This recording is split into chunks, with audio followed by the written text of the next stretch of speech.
Alright, good morning, afternoon, or whenever you're watching this. Today we're going to have a little quick class on 3.4, electrical energy and power. Alright, so first of all, relationship between electrical energy, voltage, current, and time. Alright, so remember our definition of potential difference. We have whole potential difference is the work done. Work done in moving 1 coulomb of charge from one point or another. Alright, so in other words, V equals to what? Work done moving 1 coulomb of charge. Alright, so in terms of electrical energy, we don't really use this W here. We usually change it to E.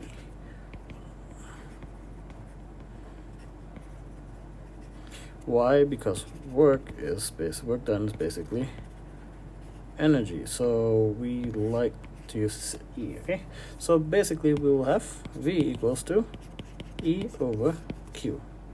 Alright, and after that do you remember what current is? Current is rate flow of charge in a conductor. In other words, current, which is denoted by I equals to rate of flow of charge, so Q over T. And a very nice way to put this equation, just rearranging it, is Q equals to IT. So now do you see where we're going with this? Alright,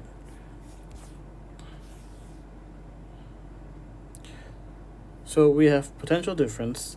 Based on the formula potential difference, we can have this, which we just derived, and then we know V is potential difference, and electrical energy, and amount of energy. So we also did arrive this one. And if we rearrange this, what can we get? We can actually get E equals to VQ, which is the same one as here. So if we combine these two relationships, what we get? E equals to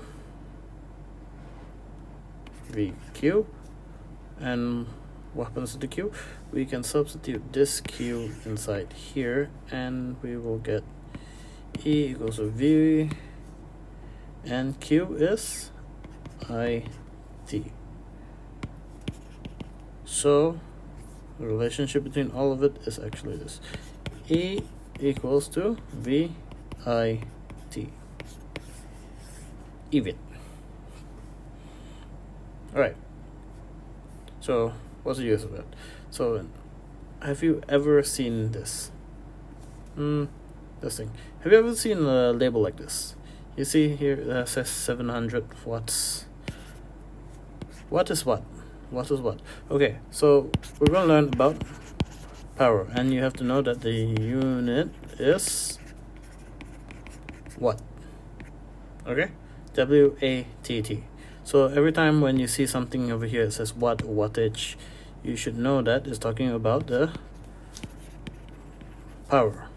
And voltage, obviously, is the what we call that, the potential difference, on how much potential difference do we have to use for the appliance to actually work.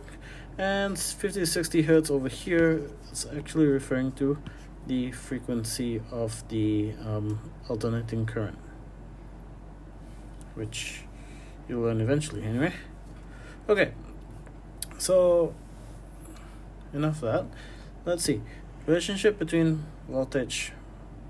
power, voltage, and current. So basically, what do we want to find here? We actually just want to use the energy. Okay, we want to find the electrical power. Yeah, so electrical power is basically P, right? P equals to E, electrical energy, over time. We know that E equals to VIT. Therefore, P equals to what? VIT over T. and this thing will transform to what we call P equals to Vi, because your T was cancelled out. Right, so this is the base formula for our power. Right, as you can see here, P equals to Vi. But remember this equation. We have Ohm's law, V equals to IR. Very important. Now let's say if we decide to observe this relationship, V equals to IR, and we want to play around with V equals to IT. Okay, so this power equation will turn into P equals to Vi, which is still the same, but only we're going to substitute this V into here because we can do that. So at the end result, we'll get P equals to IR, okay, because we just substituted this blue V inside, multiplied by I. So last of all, we'll get P equals to IR, I square R. So another very important formula to learn.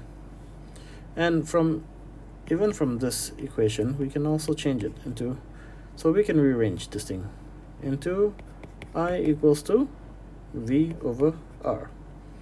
Now, starting all over from P equals to IV, we can use P equals to IV. IV, VI, doesn't matter, right? Just change it around. So what happens is we just take this I and substitute that in here. So we'll get this orange. So now the equation will turn into P equals to V over R, because we substituted that in, multiplied by V. And then we'll end up with P equals to V square over R. So now, looking at these three equations, P equals to Vi, P equals to I square R, and P equals to V square over R. If you don't remember the formula, just remember the important one, which is actually this one. Because if you have this and you have V equals to IR, which also you should never ever forget, you can end up deriving these two equations. Okay, so these three are very important. Let's see how we can use it. Alright, figure 3.3 shows a circuit that's supplied with 6 volts to a lamp if the current is 0.7. What is it? We are looking for the amount of energy supplied in 1 minute. 1 minute equals to 60 seconds. Alright, so first of all, we need to find the power. So we use P equals to Vi. Conveniently, we already have V, which is 6 times 0.7. And then we'll get, let me pull up my calculator. 6 times 0.7, I get 4.2. So we have the power equals to 4.2. What's the unit? Watt. 4.2. And then we're using it for 60 seconds. Meaning to say that the energy used is basically power multiplied by your time. Energy equals to power multiplied by time. Alright, so now what do we get? So power is 4.2 times 60, and we should be able to get 252 joules. Just as simple as that. And this is just with one formula, which is P equals to IV. Now, let's have this. A fluorescent lamp is labeled 240 volts, so we have V, and 32 watts, which is P. Calculate the lamp resistance. So remember, you only remember this P equals to Vi. So where did resistance come from? Okay, here. Remember, this equation is the same as this equation, is the same as this equation. They're all the same. It's just that we shuffle around some of the symbols, and it's actually will give you the same result. So what happened now is we want to find the resistance R. Okay, the resistance R. Let's see which equation actually gives us the resistance. It's this one and this one. But what do we have? We only have, let me actually write it down here.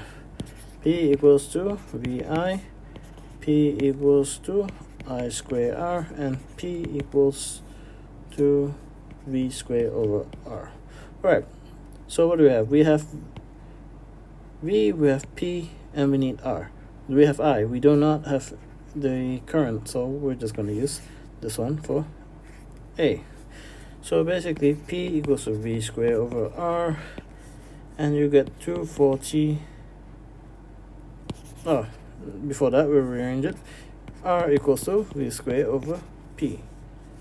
So what do we get? 240 over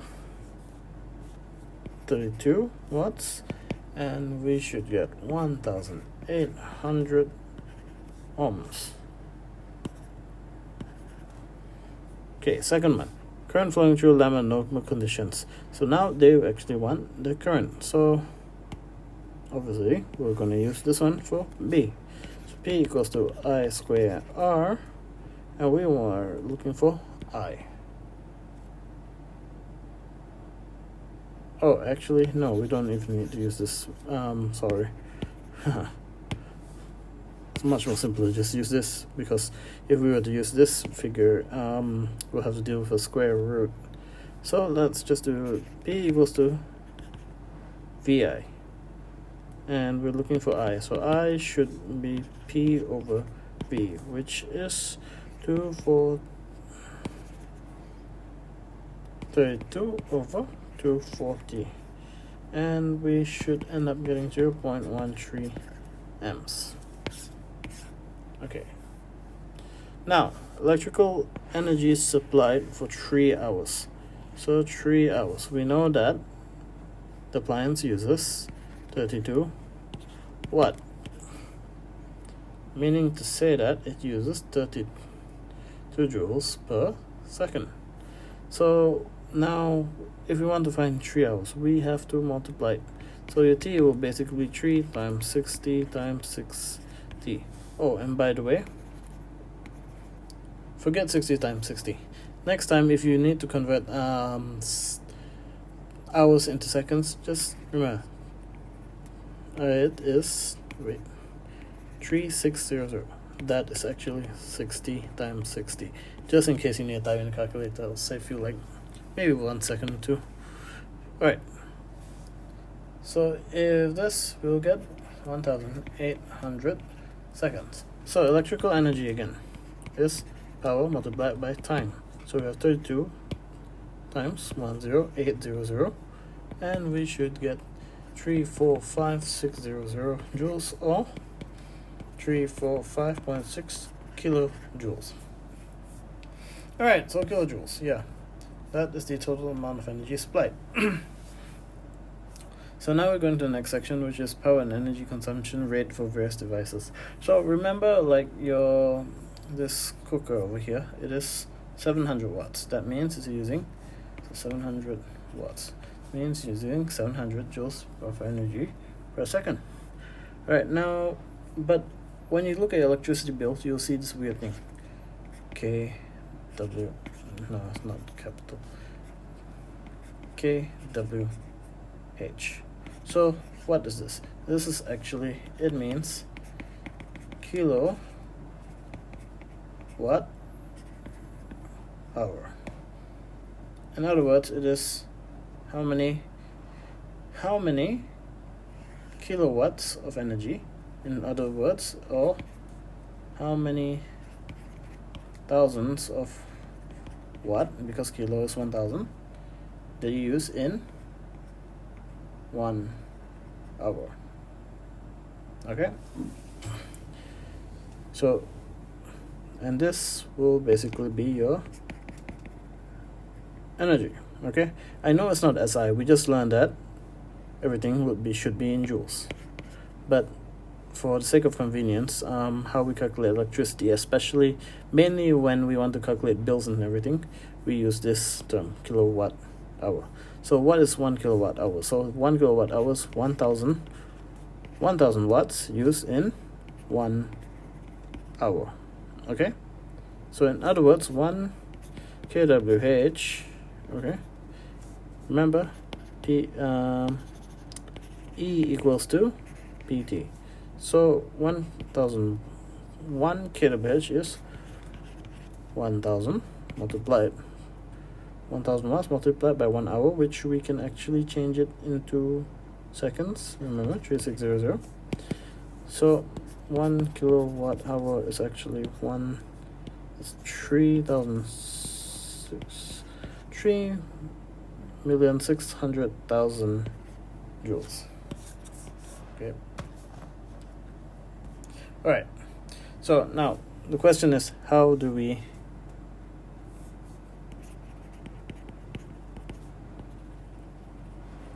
calculate money to pay? All right. So simple. Let's go with the fluorescent lamp here.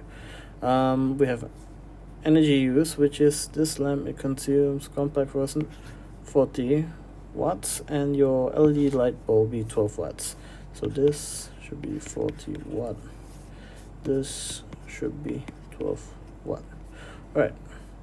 So E equals PT, and remember, if you want to calculate the energy use for electricity bill, we always use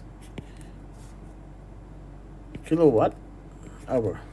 So in other words, our time unit, we have to express it in hour.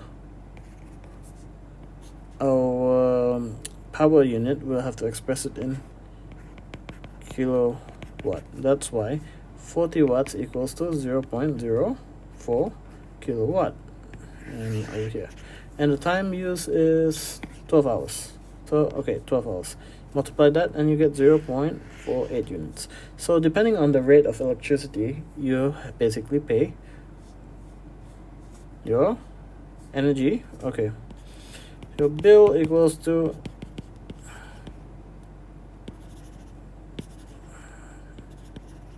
energy multiplied by your rate, or how much they charge you. Okay, so in other words, if 0.48 units a day, how much would it be in 1 day? In 1 day it will be, okay, so your bill will be energy, which is 0.48 units multiplied by, okay, the rate that they give here is 0.218. 0.218 multiplied by 0.48, and we should get, yeah, about 10 cents. All right, so that is basically it. 10 cents for every day that you use. 10.4. All right, but now let's say if you want to call cost of electricity consumption for 30 days. So basically you just multiply that by 30 days and we end up with 3.1 ringgit. So it's about like 10 cents times 30. It's not exactly 10 cents, but it was like 10.0464. All right. So that's how we do. So instead of using a textbook calculation, let us use something a little bit more practical. Now, I'm sure like most of you have heard of Bitcoin by now, or at least heard of it. And right now the rate is actually 1 Bitcoin would equal to 258,000, almost, it's approaching 260,000. And a year ago it was less than 100,000. So if you were to buy actually 1 Bitcoin last year, you were untong. I think it hit 40 in February. So if you bought it basically 1 year ago, you would be able to profit about 200k. Wow. Okay, so talking about Bitcoin, how does it work? People usually mine it, and let me screw this up. Alright, people usually mine it, and let's say for example I have a machine that will mine your Bitcoin, or not really Bitcoin, but anyway it pays out in Bitcoin. So the total power of this machine that I use is, let's say it uses 1000 watts. Let's make 1200 watts of power. So it's a computer, okay? So basically, now I want to calculate how much profit will I make for 1 month or 30 days. So how would I do it? Okay, assuming the rate for electricity in my house is 30 cents per kilowatt hour. So again, basically we need to calculate the energy, which is PT. So we know that the power user is 1200 watts, but remember in kWh. So we have 1.2 kilowatt multiplied by time in terms of hours. So basically, if I run this at 24 hours a day for 30 days, we have 24 hours multiplied by 30 days. So we'll get 1.2 times 20 times 30. So it should equate to not 20 hours, 24, sorry. 24. Yeah.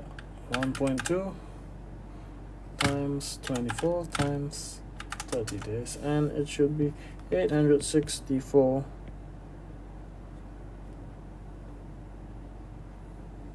kilowatt hour, right? And for our bill, remember it is basically your energy times your rate, which is in our case 30 cents. So what do we get? 864 kilowatt hour times 0.3 ringgit.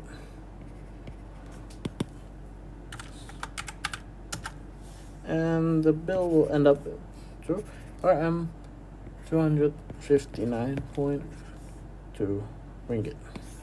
So as you can see, I went online and find out how much Bitcoin will be able to mine using the machine. So it will get about relatively RM 1199.5 a month for a 30-day month. So if I want to find out how much profit I'll make, I'll just take this minus this, which is 1195 11 RM 1199.5 minus 259.2.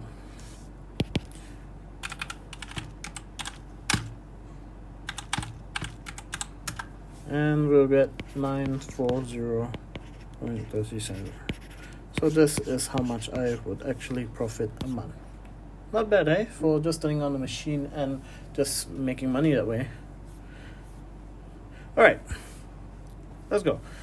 Steps in reducing household electrical usage. So these are very logical questions, like, okay, close all window when you have the aircon on. Why? If you open your door and turn on the aircon, of course all the cold air will escape, and then the aircon will have to do more work to make the room cold again. Switch off electrical appliances when they're not in use. Obviously, when you leave a room, turn off the lights, especially in the dorms. If you turn on the TV, don't leave it on, or even the fans in the labs. Use only full load laundries when washing machine, because washing machine, when they work, they basically have, how do you say it? They'll use electricity no matter whether you put empty or a little bit of clothes or a lot of clothes. Okay, so what they recommend is you put all the clothes in, make sure it's full load. I know in practicality we don't really do that, but yeah, this is how we can save electricity. And use energy saving lamps. I know that LEDs are very expensive, but if you see compared to here, alright, instead of spending 3 ringgit a month for your light, you can actually spend maybe like less than 1 ringgit. You might think, okay, 3 ringgit, 1 ringgit, not much difference. But imagine your house, it has like 30 over lights. So that 3 ringgit will multiply and become about 90. Whereas the LED would just be around 30 ringgit to run. Therefore, trying to switch to LED would would be beneficial in the long run, because not only LEDs are more energy efficient, they also last longer. Apparently they have around average 20-year lifespan, compared to some of your light bulbs where after a few years you have to change. Alright, so that's all for 3.4. I want you guys to do this. Question 1, question 2. We'll meet in class next week. Hopefully. I don't know. We'll see. Okay, thank you class, and that's all.